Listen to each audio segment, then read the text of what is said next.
কে phone করলো?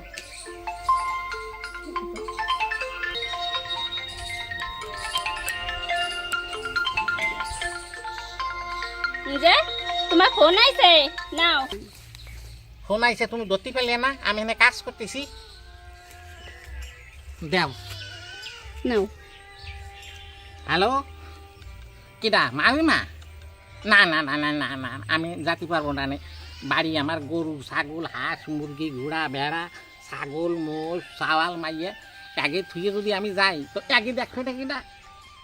না না, আমার দ্বারা হবে না যাওয়া। ওই তো কতবার কি সালাম না তোমাকে বাড়ি যাওয়ার সময় গাড়ির মধ্যেই এক বেটা নজেন বেশি ছিল, সেই নজেন আমি খাইছিলাম। খাইয়ে 6 ঘন্টাও অজ্ঞান হয়েছিলাম ওই গাড়ির মধ্যে। এইবার 6 ঘন্টা পরে আমি চোখ মেলায় চাইয়ে দেখি কি আমার পুটলিয়ার ব্যাগ যেন কিনা নিয়ে গেছে। তা সেনতে আমি আর কোনোদিন ওই গাড়িতে যাই না, আমি হাঁটি হাঁটি যাই ওই দেখি। বুঝছো, তোমার শরীর যদি সুস্থ থাকে আসপাস না আসপা না আসপা, আমার কাজ আছে, আমি যাই।